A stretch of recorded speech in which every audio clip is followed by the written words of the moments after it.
관측 가능한 값에만 의미가 있다. 이걸 좀 봤던 거죠. 그리고 다음으로 넘어가 보면 순서를 바꾸면 결과가 달라지는 곱셈, 그래서 나온 게 이제 행렬역학이라고 하는 게 나와요. 그 하이젠베르크가 바로 이런 방금 전에 얘기했던 이런 양자 세계를 설명을 하려고 합니다. 원자나 또는 원자 속의 전자의 양자역학적인 거동을 보면서 그러면 도대체 어떻게 설명할 수 있는지, 관측 가능한 값에만 의미가 있다, 이런 내용이 있는 이 내용의 교재가 바로 하이젠베르크의 이제 주장이죠. 관측 가능한 값에만 의미가 있고, 그래서 이제 연구를 하던 중에 행렬 곱셈, 그럼 수학 공부하면 이제 행렬 공부를 하게 됩니다. 그렇죠? 이렇게 공대에서는 필수로 또 행렬을 공부해야 되지. 로봇 공학을 하든 아니면 선형대수학이라고 하죠. 선형대수학. 미적분 하는 거는 이제 해석기하학이고, 여러분들이 이제 선형대수학에서 행렬 공부를 하게 됩니다. 공대에서는 필수죠. 이 행렬로 복잡한 여러 가지를 다 설명할 수 있잖아. 행렬은 기본적으로 뭐 곱셈, 덧셈 뭐 이런 형태로 이루어져 있는데, 하이젠베르크가 양자역학적인 설명을 하면서 이 순서를 바꾸면 결과가 달라지는 그런 과정들을 알아내게 돼요. 그래서 어떤 작용을, 예를 들어 두 가지 작용이지, A의 작용과 B의 작용을 전자에 하게 되면 B의 작용을 하고 A의 작용을 했을 때 하고는 다른 결과가 만들어집니다. 그래서 이걸 이제 수식으로 표현하려고 하다가 안 되니까, 즉 교환 법칙 이런 게 잘 안 되는 거야. 여러분들이 덧셈에 대한 교환 법칙, 곱셈에 대한 교환 법칙 다 알고 있잖아요.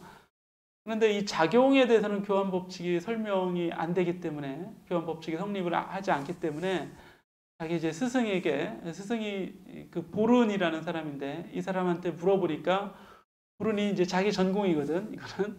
그래서 이건 행렬 곱셈이다, 이제 이렇게 얘기를 해줍니다. 그래서 그러면 양자역학을 설명할 때 행렬을 쓰면 설명이 더 쉽게 수학적으로 표현이 되겠다는 걸 알고, 그렇게 이제 양자역학을 설명하는 행렬역학이라고 하는 걸 만들어내게 돼요. 행렬을 이용해서 양자역학을 설명하는 거죠. 그러니까 방법이죠. 수학적 방법. 행렬역학이라고 합니다. 그래서 사람들이 양자역학은 행렬이라는 식으로, 행렬이라는 수학적 방법으로 설명을 할 수 있구나, 이렇게 이제 알게 되는 거지. 자, 그러던 중에 이제 이런 얘기와 별도로 또 아래 또 상식이 전혀 통하지 않는 세계. 그래서 순서를 바꾸면 결과가 달라지는 곱셈이 나오는 것도 좀 이상하고, 그런 것도 좀 이상하고, 관측할 수 없는 값은 아예 신경을 안 써요. 이상하죠? 마치 우리가 설명할 수 없기 때문에 나 설명 안 할래, 이런 걸로 이제 오해를 받게 되는 거지. 자, 전자의 궤도 등 양자 세계에서 벌어지는 일, 그렇죠? 앞에서 우리 전자 궤도가 양자화되어 있다, 이렇게 이제 얘기를 하게 되는데, 직관적으로 우리가 알고 있는 경험적으로는 설명할 수 없다는 얘기입니다. 직관적으로 얘기할 수 없다. 이게 무슨 얘기냐면, 그냥 행렬식이 표현하는 것만 그냥 그대로 인정해라, 이런 얘기죠. 뭐 설명하려고, 더 이상 설명하려고 하지 마라. 왜냐하면 안 되기 때문에, 우리들 설명으로는 그건 불가능하다. 왜 거기 있는지, 왜 양자화가 되는지 그 이상은 설명할 수 없다, 이런 얘기입니다. 무한 차원의 행과 열을 가지는 무한 차원의 행렬을 사용해야지만 그걸 설명할 수 있어요. 무한 차원이라고요, 행렬 설명할 때. 그러면 수학자들도 기피합니다. 무한 차원 행렬이 도대체 어디 있냐, 이런 얘기죠.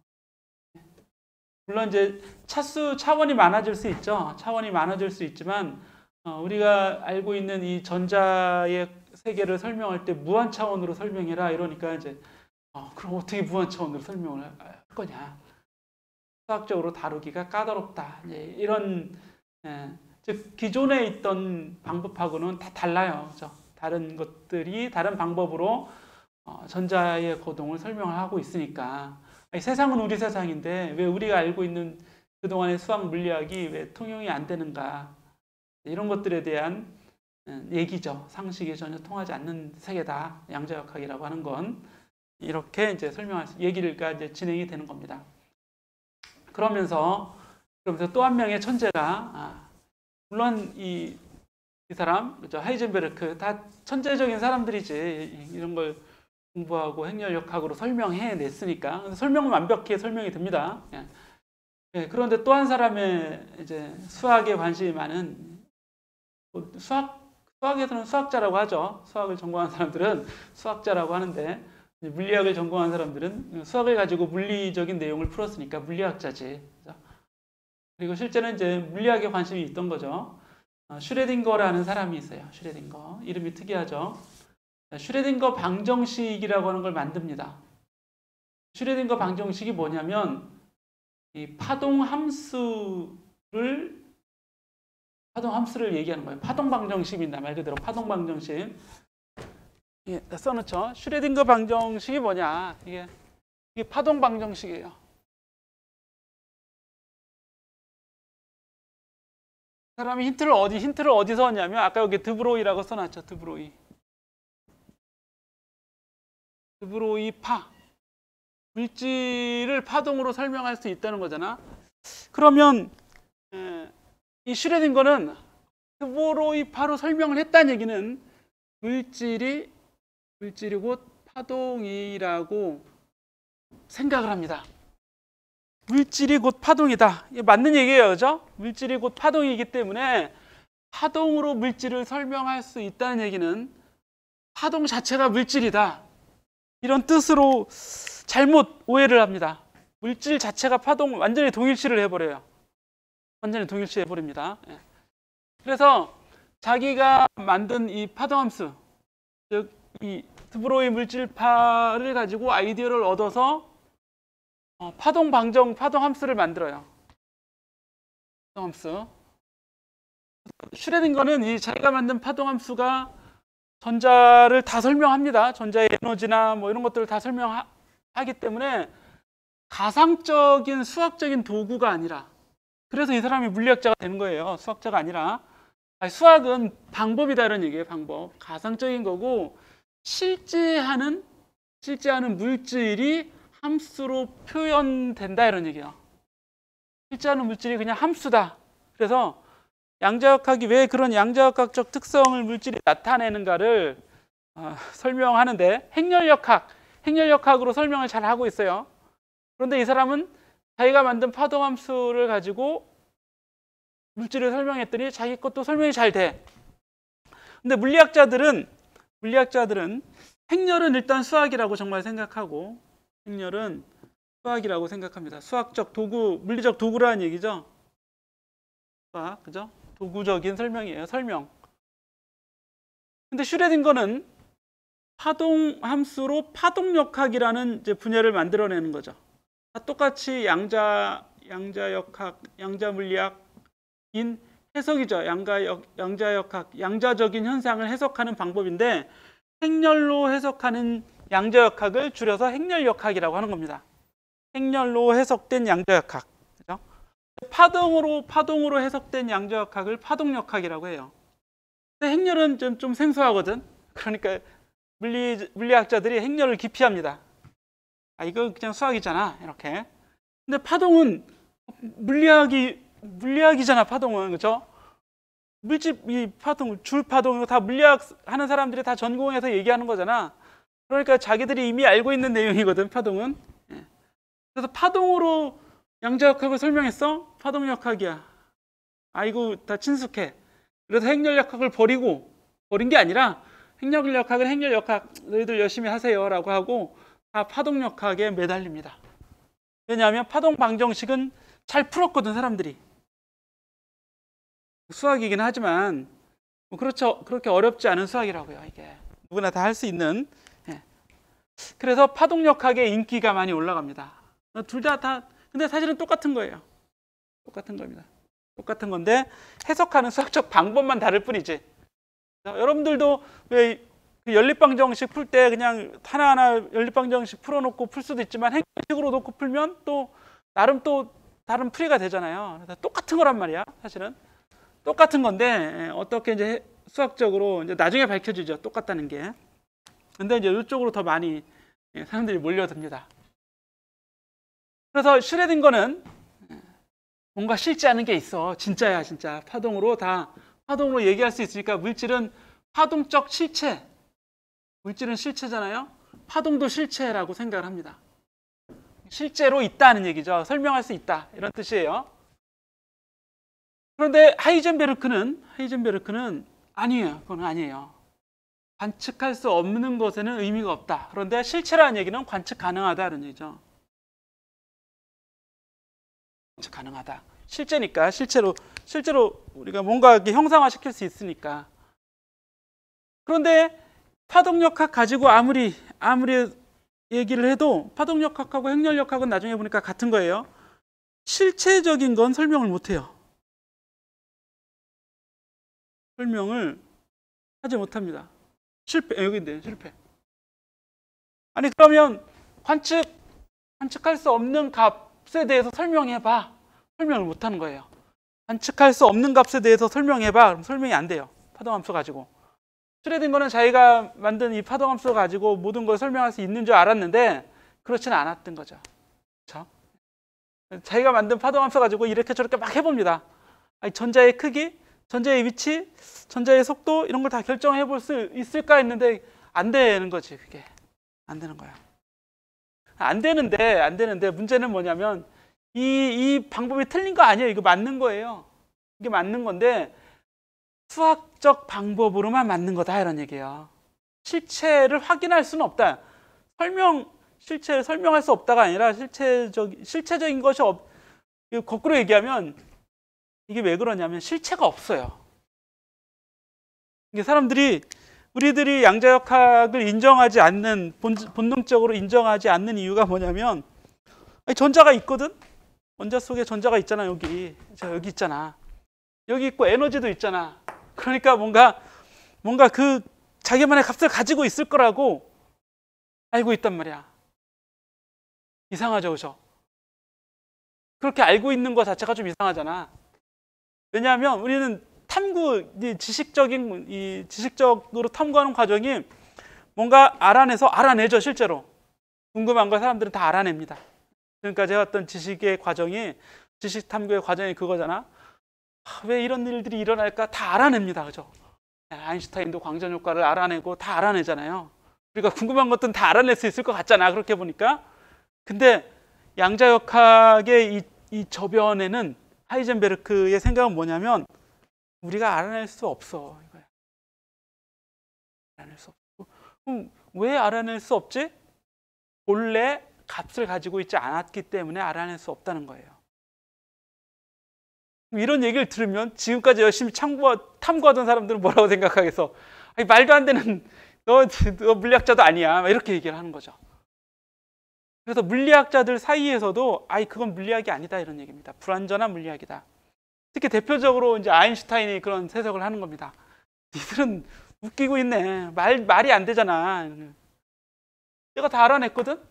광전 효과도 알아내고 빛 알갱이인 것도 알아냈는데 왜 알아낼 수 없다고 그러는 거야? 그러니까 원래 알 수 없는 건 이유는 본질적으로 실체가 없기 때문에 그렇다는 얘기예요. 이게 양자역학자들의 주장입니다. 그래서 물리학자들도 이 양자역학자들을 싫어하죠. 주장이 뭔가 이상하니까, 그죠? 여러분들이 봐도 뜬금없잖아. 그러니까 열심히 방에 뭐가 있는지, 저 방에 뭐가 있는지 문을 열면 알 수 있잖아요, 그죠? 근데 문을 안 열면 어떻다는 얘기야? 아무것도 없다는 얘기입니다. 아무것도 없다가 아니라 있긴 있는데 있는 것만 있는 거지. 있는 것만 알고 있지 그 나머지는 알 수 없다 이런 얘기예요. 알 수 없다. 문을 열면 알 수 있는데 원래 값을 가지고 있지 않았습니다. 문을 열면 값을 가지게 되는 거예요. 뭔가 너무 불분명하고 황당하잖아. 그죠? 그래서 이제 진짜 황당합니다. 양자역학이. 그래서 이제 슈레딩거도 그 황당함에 동의할 수 없었던 거지. 아니 말도 안 돼. 그죠? 예.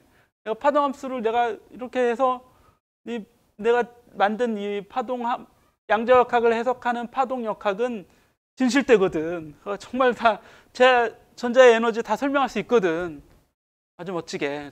에너지가 딱 나와요, 값이. 전자의 에너지 값이 이 파동함수가 어렵지도 않아. 이 파동 방정식이 여러분들이 수학에서 알고 있는 2차 미분 방정식이에요. 쉽게 표현하면. 컴퓨터로도 2차 미분방정식 다 풀 수 있잖아. 이제 다 풀 수 있는 거야. 근데 그 값들을, 그러니까 예를 들어서 미분방정식의 해를 딱 찾았어. 해를 찾을 거 아니야, 그죠? 2차 방정식 근해 공식에서 근을 찾으면 그 근해 의미하는 게 뭐냐? x값이죠, x값. 그러니까 그게 뭐냐 이런 얘기예요. 그게 물리학에서 뭐냐? 전자의 x값이 뭐냐? 저희가 찾은 거거든. 그런데 열심히 찾았지만 쓸데없는 걸 찾은 거죠. 보른의 해석,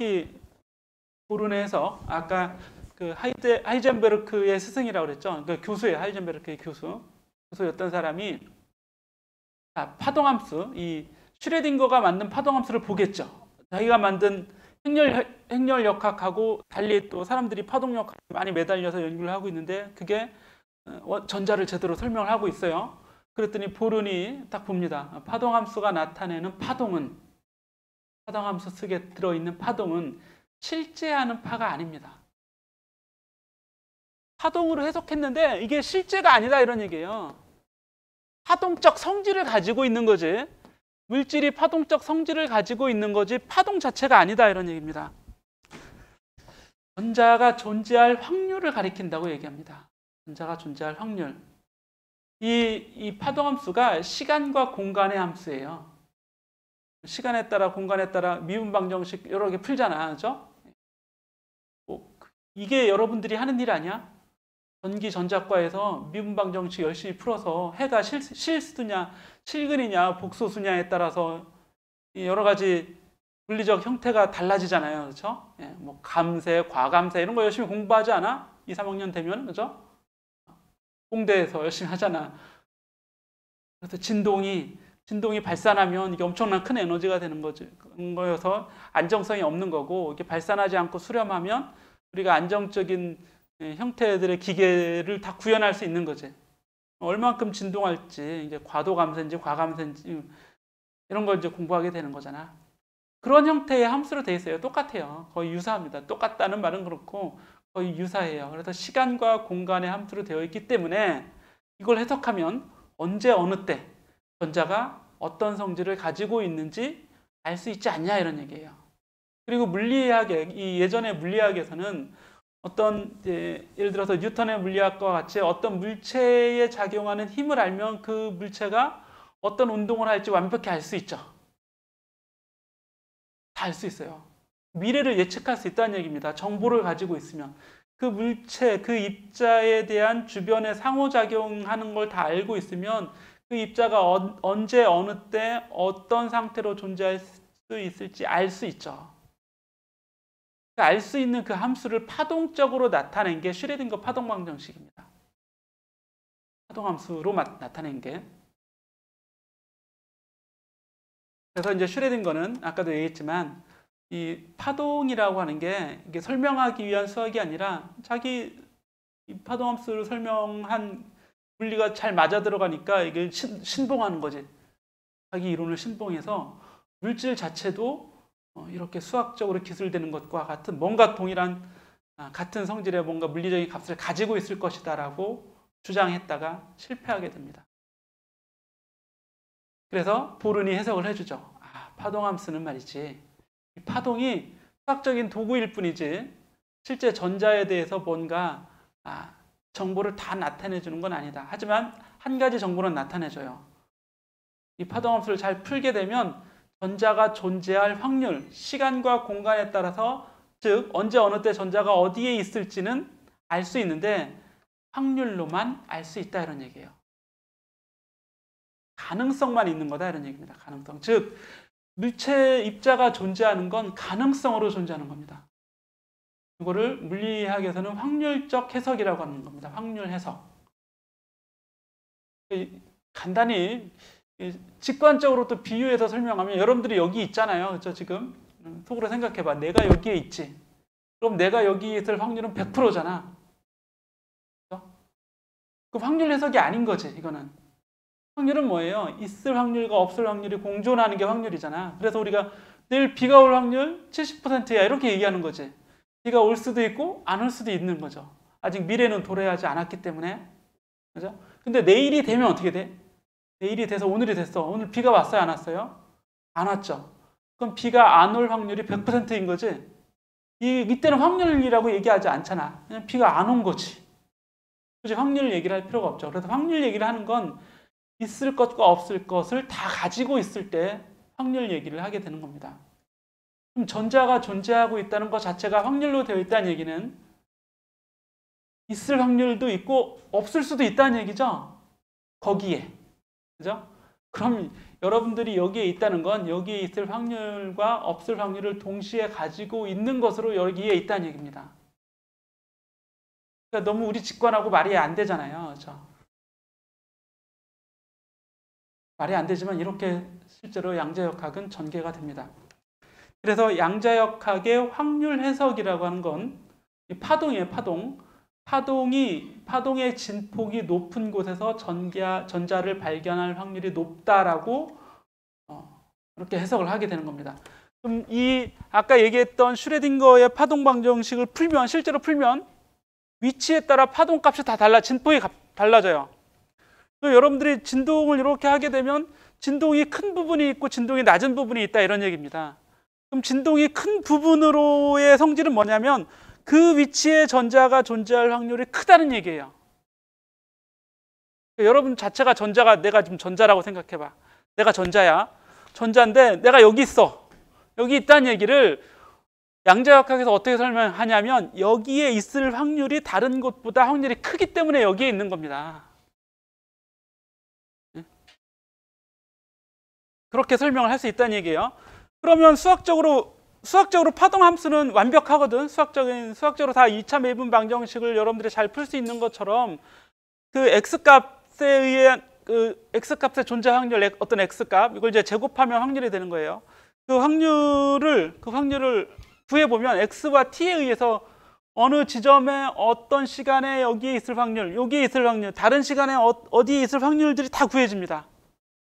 그러면 한 곳에 있지는 않은 거지, 분명히 전자는. 근데 실제 관찰해 보면 어디 있어? 거기 있잖아, 거기. 문을 열어서 보면 여러분들은 딱 여기 있잖아. 그렇죠? 자기 자리에 딱 있는 거지. 확률은 이제 없어지죠. 그래서 관찰과 동시에 확률은 사라집니다. 가능성이 사라지고 결정이 되죠. 이게 양자역학이에요. 가능성이 사라지고, 가능성이라는 얘기는 이제 확률로 표현한 확률이라는 말로 나타내요. 확률이 없어지면서 결정이 돼버리죠. 이런 과정이 바로 관찰이에요, 관찰. 문을 열면 거기에 있다고. 문을 열기 전에는 어디에도 있을 수 있는데 확률은 달라요. 이 자리에 있을 확률, 이 자리에 있을 확률이 다 달라요. 그러면 문을 열었을 때는 어디에 있겠어요? 아마도 확률이 가장 큰 자리에 있겠지. 근데 다음번에 문을 열면 또 다른 자리에 가 있어요. 그 얘기는 그 확률이 큰 자리에서 그 입자를 발견할 확률이 높다는 얘기는 100번 열면 한 90번은 이 자리에 있는데 나머지 10번은 다른 자리에 있다는 얘기예요. 그렇죠? 다른 자리에도 확률이 있을 테니까. 수백 번 열어보면 100번 중에 한 번은 또 저런 구석에 가 있을 수도 있어요. 확률이 낮은 곳에 있을 수도 있다는 얘기입니다. 그럼 문을 열기 전에는 어떻게 있었을까? 거기 있었겠지 아마도. 그게 아니라 결정하고 있지 않은 겁니다. 그래서 이렇게 얘기하는 거예요. 관찰이 되기 전에는 결정이 안 돼 있고 어디에 있을 확률이 다 확률로만 가지고 있다가 문을 열면, 관찰을 하면 위치가 결정이 돼요.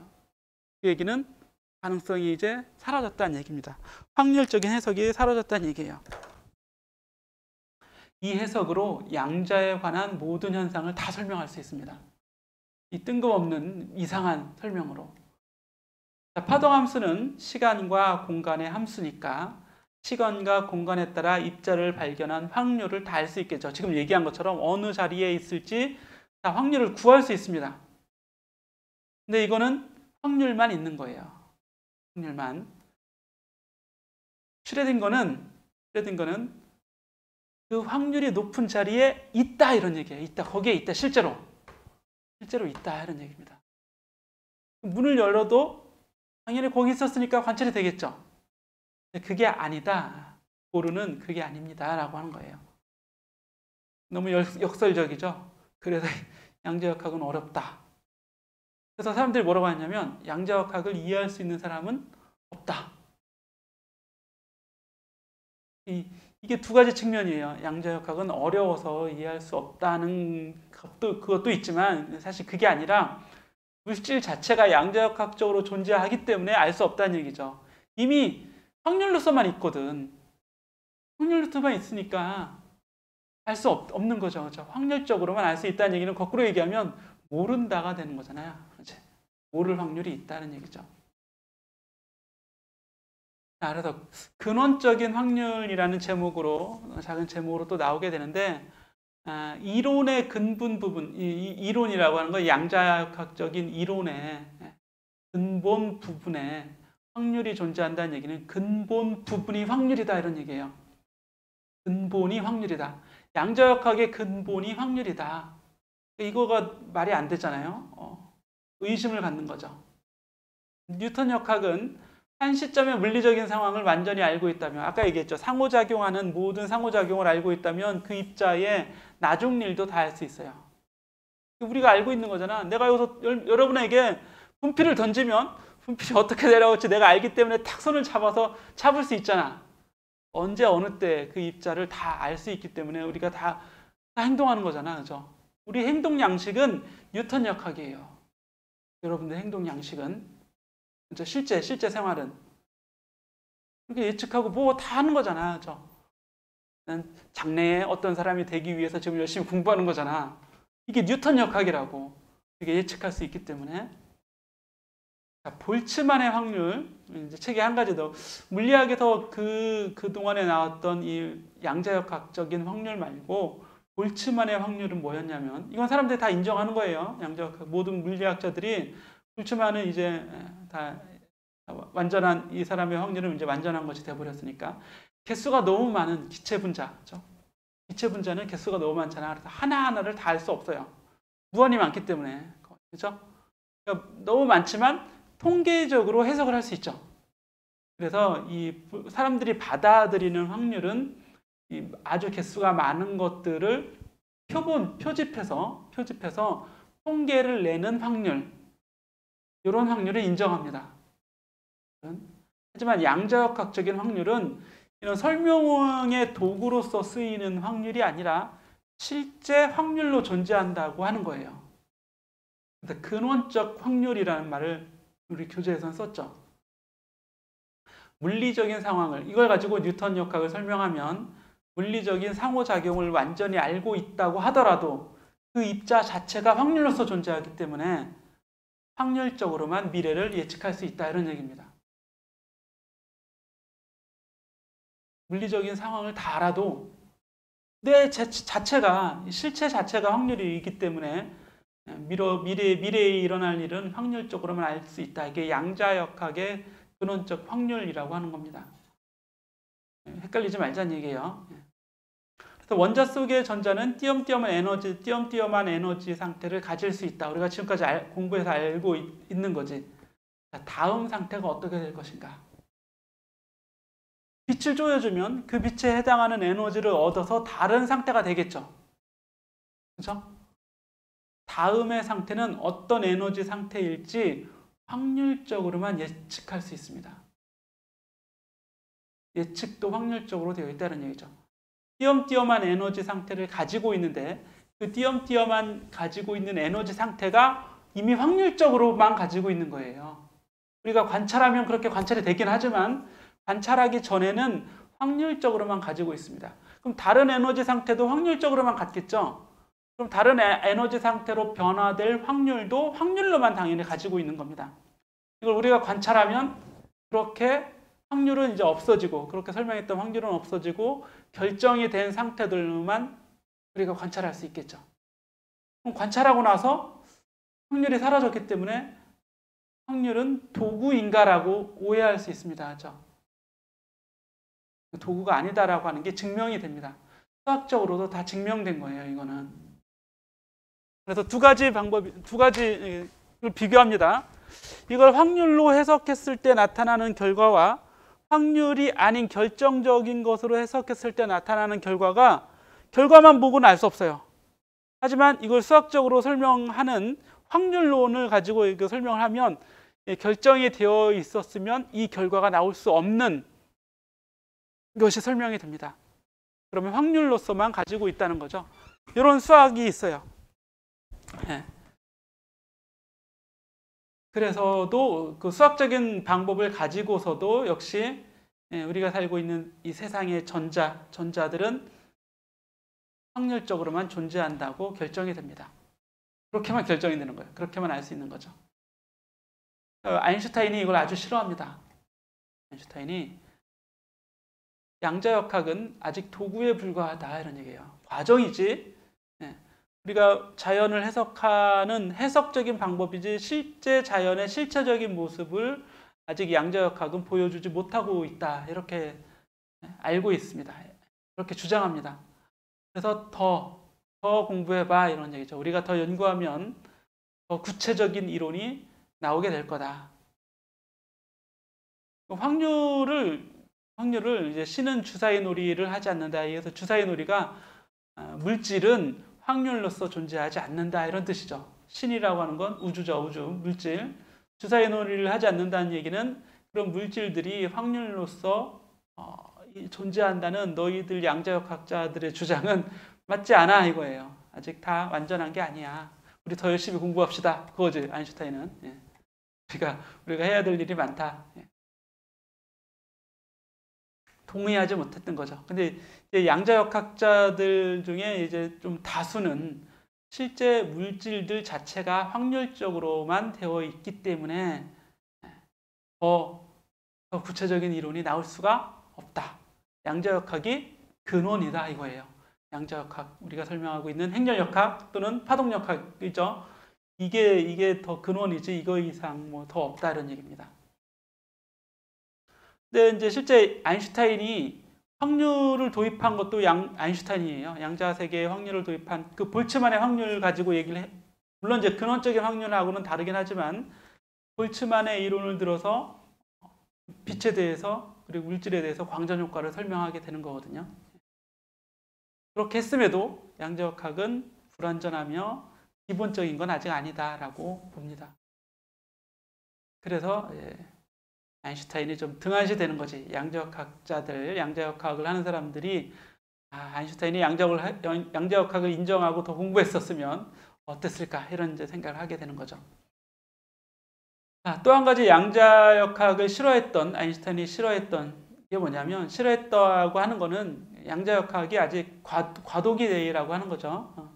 인과성 때문에 그렇습니다. 인과성은 원인이 있으면 결과가 있다는 얘기죠. 즉 결과가 있다는 얘기는 그렇게 한 원인이 있었다는 얘기예요. 우리가 여기서 어떤 결과적인 걸 발견하잖아. 관찰하면서 결정이 되어버리잖아. 양자역학자들의 주장이죠.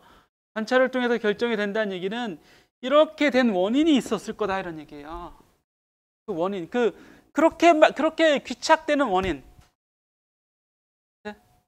그렇게 돼버린 원인. 예를 들어서 얘를 이렇게 세워놓으면 송곳이라고 그래요. 송곳은 넘어지잖아. 넘어질 거 아니에요, 그렇죠? 그러면 얘가 이렇게 넘어졌어. 그럼 이렇게 넘어진 원인이 있었을 것이다 이런 얘기입니다.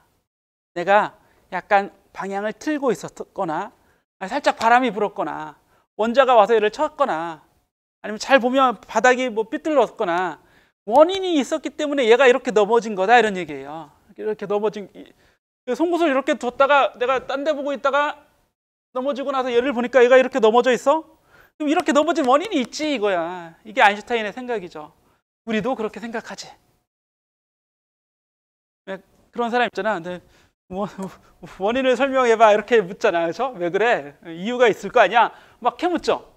네가 그렇게 결정한 이유가 있을 거 아니야? 그러면 이유가 다 있지. 이유가 없는 연기가 어디 있어요? 연기가 나는 이유는 다 있잖아. 이게 결정론자들의 생각입니다. 결정론자, 물리학자, 결정론적인 물리학자, 아인슈타인이죠. 그렇게 된 데는 이유가 있어. 근데 양자역학자들은 뭐야? 이유 없어요. 이유가 없어요. 원래 그런 거야. 원래 그런 거야. 그러니까 이제 얘기가 안 통하는 거지. 그죠? 벽이 생긴 거야, 아인슈타인은. 그런데 양자역학으로 설명하지 못하는 결과는 하나도 없었어요, 지금까지. 지금까지 양자역학으로 설명하지 못하는 결과는 하나도 없습니다. 양자역학이 맞는 건데, 그치? 뭐야? 이게 이제 수학적 도구로서, 방법으로서 맞는 거냐, 실체로서 맞는 거냐, 실체로서 맞는 것이다 라고 주장을 합니다. 대부분의, 많은 양자역학, 다 그런 건 아니에요. 다 그런 건 아닙니다. 모든 것을 정확히 알 수는 없다. 이게 양자역학의 근원적인 확률이 암시하는 겁니다. 모든 것은 정확히 알 수 없다. 그럼 전자에 대해서 한번 알아보자.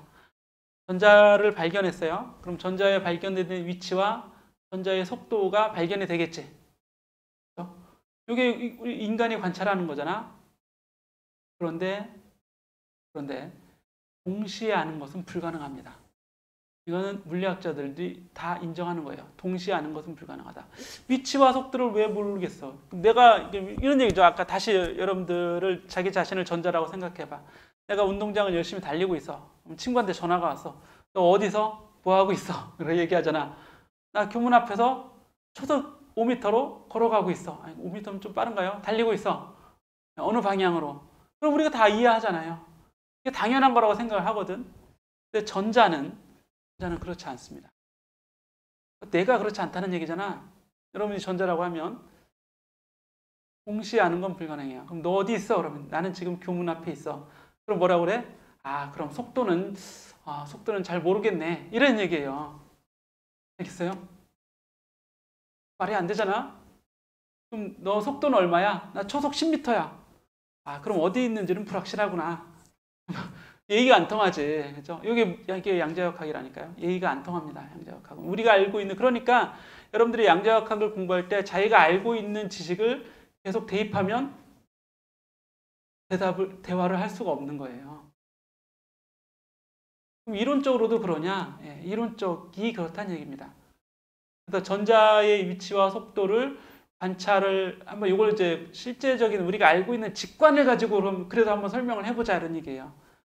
설명이 안 되는 걸 그래도 한번 설명을 해보자. 자, 전자는 원래부터 정확한 위치와 속력을 가지고 있었는가? 양자역학자들은 그렇지 않다. 그렇지 않다라는 얘기예요. 만약에 가지고 있었다고 치자고요. 그럼 한번 관찰을 해보려고 합니다. 그럼 위치를 관찰하기 위해서는 어떻게 해야 되는가? 그럼 전자의 위치를 우리가 어떻게 관찰해요? 전자에게 어떤 반응을 주어야죠.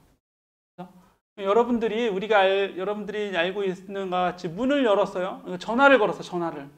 내가 그 친구의 어떤 다른 친구의 위치와 속도를 알기 위해서 전화를 걸어야 되잖아. 그냥은 알 수 없잖아요. 아니면 창문을 열던가. 창문을 열어서 관찰을 할 수 있겠죠. 그럼 창문을 열어서 관찰한다는 얘기는 여러분 눈 속으로 들어오는 빛을 관찰했다는 얘기지. 수많은 빛이 친구로부터 튀어나와서 내 눈 속에 들어올 거 아니야. 한두 개의 빛이 아니죠. 그죠? 수많은 빛이 나옵니다. 그 얘기는 빛이 그 친구를 비춰서 그 반사되는 빛을 내가 보고 있는 거잖아. 그죠? 여러분들이 날 보고 있단 말이에요. 안 보고 있는 사람은 졸고 있는 사람들이거나 딴 일을 하고 있는 사람들이겠지. 근데 나를 이렇게 보고 있다는 얘기는 형광등에서 나온 빛이 나에서 반사돼서 여러분 눈으로 들어가고 있는 걸 관찰하고 있다는 얘기입니다. 근데 이렇게 큰 물체는, 나같이 큰 물체는 다 알 수 있어요. 여기서 나오는 정보가 너무 많기 때문에 빛이 하도 이루 셀 수 없는 빛이 반사돼서 이루 셀 수 없는 빛들이 여러분 눈 속으로 들어가고 그 통계를 여러분들이 알고 있는 거잖아. 그걸 관찰이잖아요. 그죠? 근데 전자는 어떠냐면 전자는 너무너무 작아요. 그래서 내가 무수히 작아졌다고 치자고. 그럼 한 개의 빛이 나한테 충돌해서 한 개의 빛이 여러분들 눈 속으로 들어가는 것만 여러분들이 관찰할 수 있을까요? 그렇지 않겠지. 그럴 거 아니에요.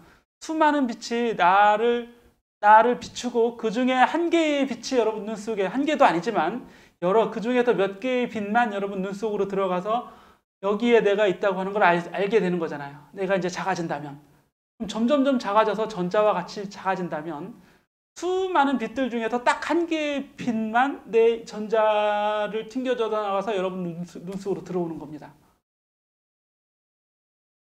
그럼 단 한 개의 빛에 대해서 이 전자를 판단할 수 있게 되겠죠. 만약에 그렇게 할 수 있다면, 그렇죠? 그런데 전자는 아주 작잖아요? 그럼 빛은 파동을 가지고 있지. 그럼 이 빛의 파장이 전자의 크기만큼 작아진 그런 빛들만 여러분 눈 속에 와서 관찰이 된다는 얘기입니다. 다른 빛은 파장이 너무 크기 때문에 이 전자가 지난번에 얘기했죠. 파장이 너무 크면 감지가 안 된다고. 작은 물체 바다에 모래알을 던진다고 해서 그 모래알 때문에 파장이 바다의 파도가 변하는 건 아니잖아. 모래알 하나 때문에. 그럼 모래알 하나 때문에 변하는 파동을 만들어야지만 그 파동을 관찰해서 거기에 모래가 있음을 알 수 있잖아요. 마찬가지로 아주 작은 전자를 관찰하려면 그 전자의 크기만한 파동을 가진 빛을 써야지만 그 전자를 관찰할 수 있습니다. 그런데 파장이 그렇게 짧아지잖아? 그럼 빛은 파장에 의해서 에너지가 결정이 되거든요. 근데 파장이 짧다는 얘기는 에너지가 엄청나게 큰 빛이라는 얘기예요. 생각해봐요. 여기 전자가 있는데 여기 엄청나게 큰 에너지를 가진 빛을 여기에 쪼였어. 그럼 이 전자는 여기에 가만히 있겠어요? 이 빛이 와서 이를 딱 때렸기 때문에 이 전자는 어디론가 아주 빠르게 튕겨져 나가겠지.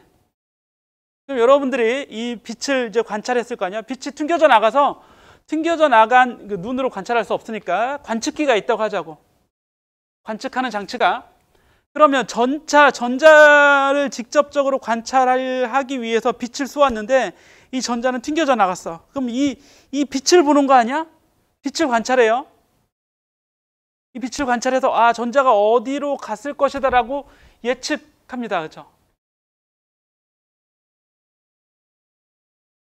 전자를 관찰했지만 전자는 이미 거기에 있어요, 없어요? 거기 없어요, 이미. 이미 없을 뿐더러 이게 한 두세 가지 의미를 갖는데 이 전자를 관찰하려면 엄청나게 큰 에너지를 가진 전자의 에너지에 비해서 엄청나게 큰 에너지를 가진 빛을 전자를 쏘여야 되는데 그럼 이 전자는 이제 없어졌어요. 다른 데로 갔습니다. 다른 속력을 또 가지고 있고 위치와 속력이 아예 바뀌어져 있어. 엄청나게 많이 바뀌어져 있어요. 그런데도 전자를 관찰해야 돼. 그러면 이 빛도 튀어나가요. 전자에 충돌한 이 빛이 튀어나가서 이 빛을 관찰합니다. 그럼 이 빛을 관찰해서 얻은 전자의 정보는 이미 사라지고 없는 거지. 이것도 문제가 되지만 책에 이제 그런 얘기가 나오긴 하지만 이 빛이 가진 파장이 있기 때문에 파장이 어느 영역을 가지고 있을 거 아니야? 이 파장만큼만의 불확실성을 관찰하는 거죠, 우리가. 더 짧은 파장을 가진 빛을 쓸 수도 있어요. 하지만 더 짧은 파장을 가진 빛을 쓰면 이 전자는 이제 더 많이 사라지고 더 빠른 속력으로 이미 없어졌을 거란 말이야. 상호작용을 너무 크게 한 거야. 어쨌든 이 전자를 관찰하기 위한 관측 도구 자체가 빛이기 때문에 빛은 이 파장에 해당하는 만큼의 위치의 불확실성을 이미 가지고 있는 거잖아. 파동이라는 말 자체가 파동이 어디 있어? 예를 들어서 이게 파동이야. 그럼 파동이 어디 있어? 요 안에만 있는 거지. 요 안에만. 그렇죠? 이 안에 있다는 얘기는 어느 위치에 있다고 얘기할 수가 없다고. 파동이라고 얘기하는 순간에 이미 불확실성을 가지고 있는 겁니다. 그렇죠? 그래서 이 불확실성을 가진 것의 정보는 불확실한 거지. 이걸 가지고 전자가 여기에 어떤 속도로 있었다라고 하는 것 자체가 불확실해 버린다 이런 얘기예요. 전자의 위치를 알려고 했는데 전자의 위치를 알려면 전자의 위치를 더 정확히 알려면 엄청나게 큰 에너지를 가진 빛을 쪼여야 되는데 큰 에너지를 가진 빛은 속도의 불확실성을 더 크게 만듭니다. 더 크게 증가시켜요. 큰 에너지는 위치는 점점 파장이 짧아지잖아. 그럼 위치는 점점 정확히 알 수 있어. 전자가 어디에 있었길래 이런 파동이 튀어나왔지라고 하는 그 전자의 위치에 대한 성질은 더 정확히 알 수 있지만 이 에너지가 너무 큰 관계로 속도의 불확실, 운동 에너지는 속도에 의해서 결정이 되잖아요. 그래서 속도의 불확실성이 그만큼 커진다 이런 얘기입니다. 그러면 반대로 여기에 전자가 있는데 이 전자의 그럼 속도를 변하지 않게 측정하면 속도를 더 정확히 측정할 수 있겠지. 그럼 속도를 변하지 않게 측정하려면 어떤 빛을 써야 돼? 에너지가 크지 않은 빛을 써야겠지. 그럼 에너지가 크지 않은 빛은 그만큼 파장이 긴 거죠. 그럼 위치의 불확실성이 커지는 거잖아. 속도를 정확히 좀 알아내려고 속도를 정확히 알아내려고 했는데 위치의 불확실성이 커지게 되는 부작용이 있잖아. 부작용. 그렇죠? 예. 그러니까 위치와 속도를 동시에 아는 게 가능하냐? 이론적으로도 불가능하다 이런 얘기예요.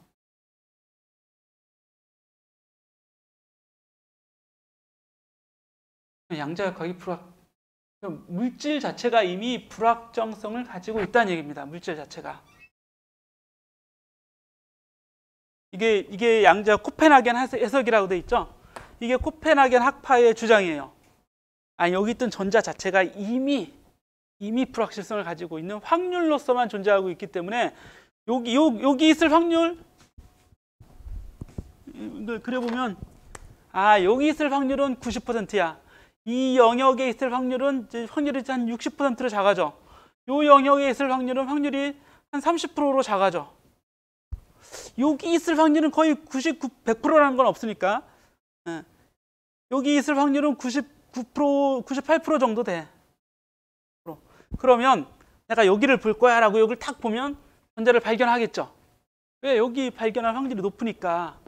근데 100번 관측하면 한 번은 관찰이 안 돼요. 여기 없어요. 다른데 여기 있어요. 여기. 다른데 어딘가 있어요. 실제 관측을 해보면. 근데 한 개의 전자를 가지고 그렇게 관찰할 수가 없잖아. 한 개의 전자를 관찰한다는 얘기는 한 개의 전자를 여기 가져다 놓고 관찰한다는 얘기가 아니라 어디 있는지 모르지만 여기 있을 확률이 90%인 전자를 관찰하면 뚜껑을 열어봤어요. 그럼 전자는 여기에 있겠지. 그럼 뚜껑을 다시 닫아. 그럼 전자는 어떻게 돼 있겠어? 다시 확률로서만 존재합니다. 원래부터 확률로 존재하는 거고 원래가 확률인 건데 사람들이 관찰하는 건 뭐예요? 정보입니다. 정보. 내가 관찰한 정보로는 전자가 여기에 존재하는 걸로 관찰되는 거예요. 전자는 어디 있어요? 그 다음에는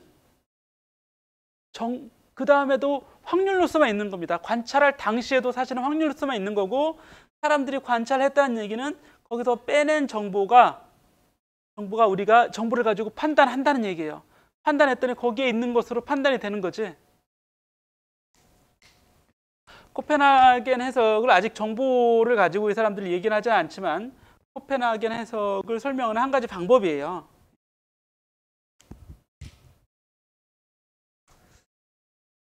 이는 완전한 이론책입니다. 실제 전자가 여기 있잖아요. 여기 있는 게 아니라 여기 있을 확률로서만 존재한다 이런.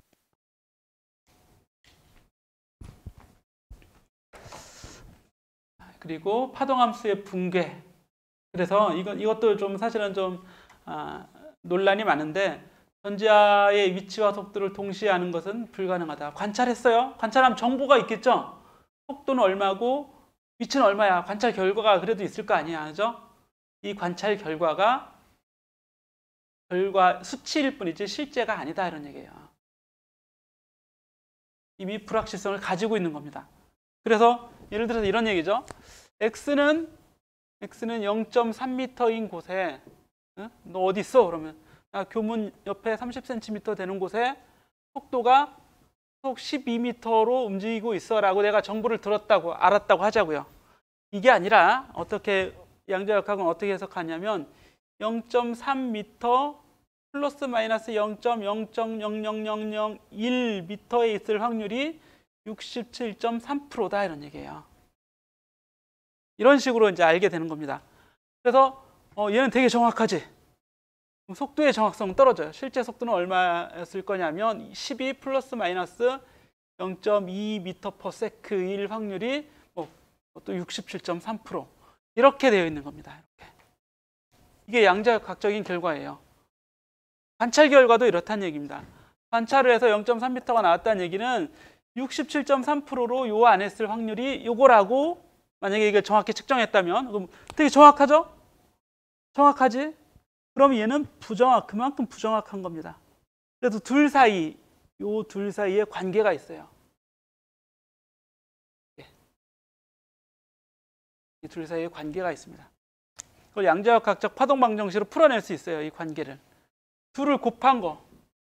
x의 부정확한 정도죠. x의 부정확한 정도, 델타 x하고 v의 부정확한 정도. 요 둘을 곱한 건 항상 어떤 값보다는 작아야 돼요. 어떤 값보다 작아야 돼요. 이 얘기는 뭐냐면 이게 정확하다는 얘기는 이게 거의 0에 가깝다는 얘기지.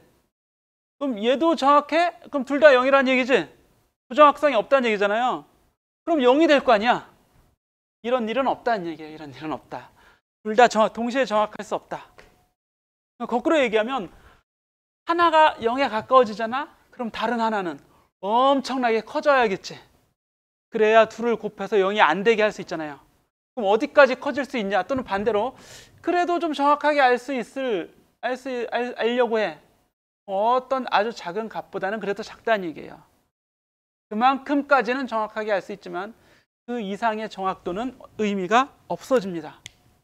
이렇게 자연은 존재한다는 얘기예요. 전자가. 이런 형태로 존재한다는 얘기입니다. 전자가 존재하는데 여기에 존재할 확률이 98%야. 근데 여기에서 존재할 확률이 98%란 얘기는 여기에 어떤 속도로 존재할지는 5% 정도는 모른다는 얘기예요. 아니면 더 심하게 얘기하면 속도가 얼마일지는 98%는 알 수 없다. 2%밖에 모른다는 얘기입니다. 위치에 대한 정확성이 깊어지면 속도에 대한 정확성은 얕아진다 이런 얘기예요. 그런 형태로 존재한다. 예, 그런 형태로. 이게 어렵죠. 예. 어려운데 이게 양자역학이에요. 예, 여기까지. 오늘은 여기까지. 시간도 많이 됐고 그랬으니까. 그래서 교재에서 보면 여기 어디까지죠 이게? 파동함수의 붕괴, 신비로운 관측의 순간 여기까지 이제 공부한 건데 쭉 그 뒤에 얘기 다 거의 같은 얘기예요. 쭉 가보면 여기 파동함수가 붕괴하는 순간 인간의 의식이 파동함수를 붕괴시킨다. 이게 바로 이제 우리가 사람을 관찰하잖아요. 관찰하면 결과가 나오는데 그 결과는 파동함수가 사라지고 결정이 되는 뭔가 이런 건가? 네. 사람이 개입해서 뭔가 달라진 건가? 의식이 문제인가? 또 이런 사람들 있어요. 우리가 생각하는 의식이 문제인가? 네, 폰 노이만 이런 사람 나오죠. 폰 노이만 아주 유명한 수학자입니다. 컴퓨터를 만든 사람이잖아, 그죠? 컴퓨터의 원리를 처음 만든 사람이에요. 처음이라고 하긴 좀 그렇고, 그리고 이제 슈레딩거의 고양이, 위그너의 친구, 이런 얘기들이 쭉 나와요. 그래서 이제 마지막으로 양자역학은 그럼 완전하냐? 이게 바로 이제 아인슈타인의 의심이었지. 너희들이 완전한 건 아닌. 이건 수학적인 거야. 좀 더 공부해봐. 아인슈타인이 그런 생각이고, 여기도 향도파 이론 막 어떻게 나와. 양자역학이 시작된 고향, 그죠? 거기를 중심으로 이제 파가 형성이 됩니다. 여러 가지 수문 변수 이론이라는 게 있고요. 왜냐하면 이 양자역학이 너무 황당하니까, 물질이 확률로서 존재한다는 것이 너무 황당하니까 이거를 황당하지만 그게 맞거든. 그 양자역으로 설명한 모든 게 100% 다 맞아요. 그러니까 이제 이런 것들을 다 주장하는 이론들이 나옵니다. 수문 변수 이론, 뭔가 우리가 모르는 뭔가가 있어. 이게 수문 변수 이론이에요. 뭔가 조작하는 뭔가가 있어. 우리가 알 수 없는 뭔가가 있다. 그래서 국소성과 비국소성이라는 것도 있는데 이것도 아주 중요한 내용입니다. 국소적인 수문 변수 이론과 벨의 정리. 그래서 벨은 확률 통계학자예요, 그죠? 확률 학자입니다. 그래서 이 벨의 정리를 사용해서 양자역학을 연결을 지으면 정리가 잘 돼요. 또 여기 숨은 변수 이론하고 뭐 이런 게 나오는데 이거 이제 이게 그렇다 아니다 주장하는 사람들이 파가 많아요. 다음 시간에 조금 더 교양적인 수준에서 설명을 좀 해보도록 하죠. 비상식적인 양자역학 역설이 아니었다. 진짜다 이런 얘기죠. 진짜다. 그리고 벨의 부등식이라고 하는 거 이런 것 좀 간단히 좀 설명을 하고 끝을 맺을 겁니다. 양자역학은 이렇게 이제 끝을 맺고 다음 주에 이제 끝을 맺어서 양자역 컴퓨터 요즘 이슈가 많이 되고 있죠. 양자역 컴퓨터에 대한 투자도 엄청나게 좀 연구도 많이 이루어지고 있고 그렇습니다. 요거에 대한 걸 다음 주에 한 번 더 설명을 하고 그 다음에 이 시간과 공간의 물리학은 하지 않겠습니다. 이건 하지 않고 우리 한 가지 교재가 더 있었죠. 그렇죠? 그 교재 가지고 나머지를 이제 나가게 될 거예요. 여기 있는 뒤에 있는 내용들은 우리가 이제 학기 말에 혹시라도 설명을 하게 되면 이제 하는 거고 그래서 이 책은 양자역학을 공부하기 위한 도입서라고 보면 돼요. 이 책은 양자역학에 대해서 주로 써져 있는 거고 근데 우리는 이제 여러분들은 양자역학보다는 좀 현실적인 물리학 그치? 이런 거에 또 관심이 있을 거기 때문에 특히 전기 자기적인 부분 그래서 어떤 발전기의 동작 원리라든지 이런 것들에 대해서는 이제 중간고사 이 양자역학적으로 끝을 맺고 나머지 좀 현실적인 내용을 같이 또 공부해 보도록 하겠습니다. 다음 주까지 이제 숙제가 하나 있는데 여기 이제 여러분들이 쭉 읽어 보시고 양자역학에 대한 자기 생각 이걸 좀 정리를 해봤으면 좋겠어요. 여기까지 읽은 거 가지고 지식을 사용해서 물질 특히 전자가 어떻게 생겼는지 어떻게 사람들은 전자를 발견하기 위해서 어떤 과정을 했는데 양자역학적으로는 이런 걸 다 뭉개버리죠. 확률 요소만 존재하는 거야. 우리가 실체에 다가갈 수 없어. 이런 의견에 대해서 어떻게 뭔가 느낌이 있을 거 아니야. 너무 황당하다. 황당하면 뭐가 황당한지 그냥 황당하다 이렇게 보고서를 쓰면 안 되잖아. 그치? 여러분들 이제 대학생이니까. 그죠? 그래서 이런 이제 다음 시간까지 할 것. 이거를 더 추가적으로 더 읽으면 여기서 이제 상식, 비상식, 숨은 변수 이론, 그런 코펜하겐 해석이라든지 이런 것들에 대한 자기 생각이 있겠죠. 코펜하겐 해석이 어떤 면에서 잘못된 거다.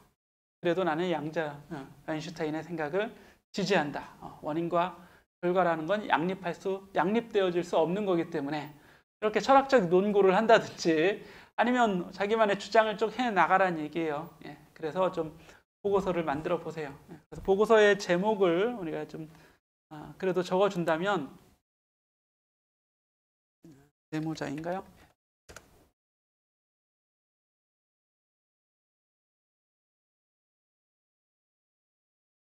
양자역학 또는 양자역학적 발견 또는 그 이론이나 주장 있죠. 그죠? 예를 들어서 이제 지금 봤던 하이젠버그라고도 하고 이제 영어식 표현으로는 하이젠버그, 독일 표현으로는 하이젠베르크가 되겠죠. 하이젠버그라든지 슈레딩거라든지 또는 아인슈타인도 마찬가지예요. 아인슈타인 또는 막스 보른이라든지 또는 뒤에 나오는 벨 이론이 있잖아요. 벨 부등식, 숨은 변수 이론, 코펜하겐 하석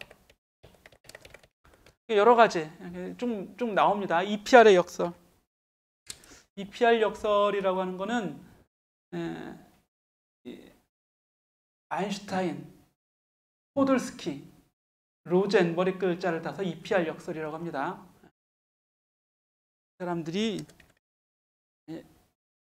숨은 변수 이론을 나중에 숨은 변수 이론이라고 하는 걸 지지하면서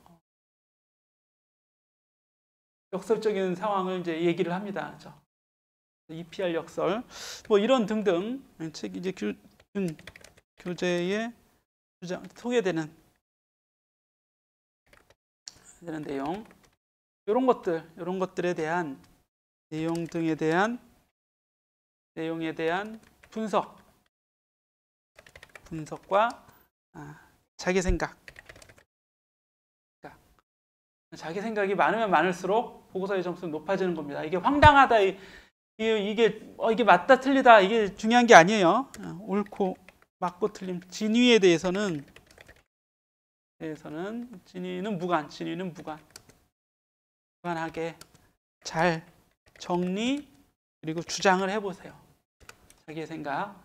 예를 들어서 국소적인 수문변수 이론, 이거 하나 다 잡고 얘기해도 되고, 국소적인 수문변수 이론이라는 건 무엇인데, 나는 이런 면에서 이게 동의하고, 그래서 양자역학적인 코펜하겐 해석은 이것 때문에 나는 반대한다.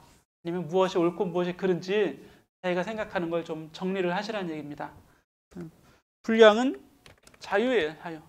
많이 하고 싶은 사람 많이 하고, 하지만 자유. 그리고 참고도 자유예요.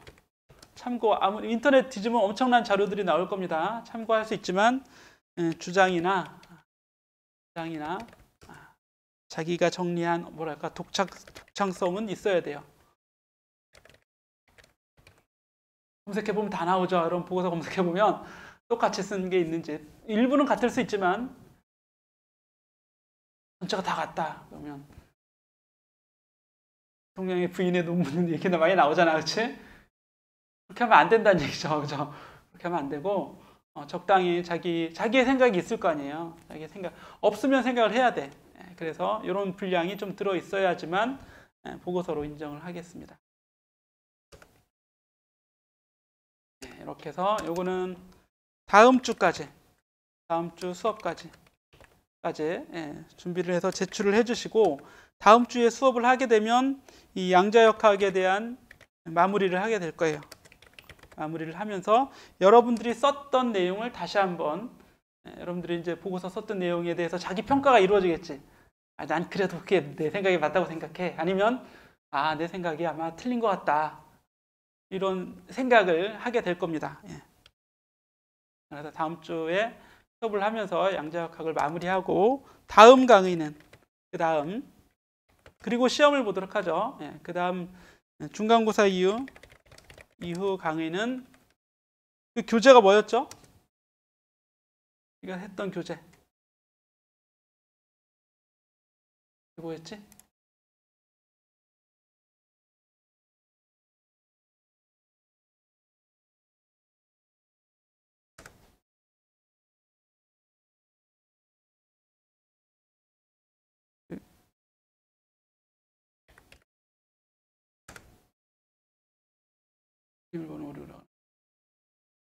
그 책이었죠? 교양인을 위한 물리지식. 이거를 준비를 하세요. 교양인을 위한 물리지식. 그래서 이제 지금까지 공부한 교양은 양자역학적 교양이니까 엄청난 교양이죠. 그렇죠? 여러분들이 아마 매스컴을 보거나 이러면서 양자역학에 대한 얘기가 나오면 좀 이해를 이제 할 수 있을 거고, 이후에는 이 교양인을 위한 물리지식 그러면서 실제 우리가 이제 현실적 물리를, 양자역학이 비현실적이다 이게 아니라 현실적이라는 얘기는 생활 밀착, 우리가 생활 밀착형 지식, 이런 물리에 대해서 좀 공부를 해보고 원리를 좀 알아보도록 하겠습니다.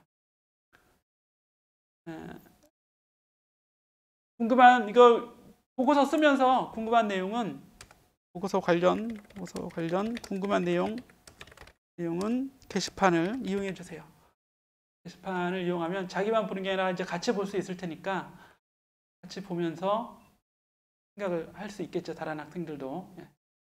그렇게 하고 오늘 강의를 이제 마무리하고, 다음 주하고 그 다음 주에 중간고사를 볼 텐데, 중간고사의 내용도 우리가 지금까지 공부한 내용, 뉴턴이나 갈릴레이 이런 사람들의 내용부터 중간에 볼지만 아인슈타인 여러 이제 내용들이 있었죠. 이런 내용들을 내가 물어볼 거예요. 이런 거에 대해서 어떻게 생각하는지 또는 설명해 봐라, 또는 논의해 보자, 이런 식으로 이제 문제를 내면 서술형으로 쓰면 됩니다. 그래서 그 서술이 물리적으로 좀 교재에 있는 게 잘 반영되고 좀 교재를 잘 읽은 티가 난다. 그러면 점수가 좀 높고, 너무 황당하고 너무 쓸데없는 얘기 이상하게 써놓고 그러면 이제 점수가 좀 낮아지고, 교재에 있는 내용을 써오거나 어떤 물리적인 지식을 활용을 잘하면, 잘해서 좀 이론적으로 부합하는 내용을 좀 설명하면 또 점수가 더 높을 테고, 이렇게 좀 하도록 하겠습니다. 궁금한 게 있나요? 시험이나 뭐 이런 내용? 시험은 한 5문제 정도 논술식으로 이렇게 출제를 하도록 하겠습니다.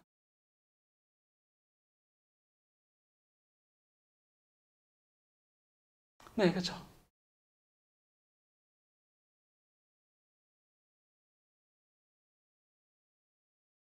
답안지에 작성하면 되고,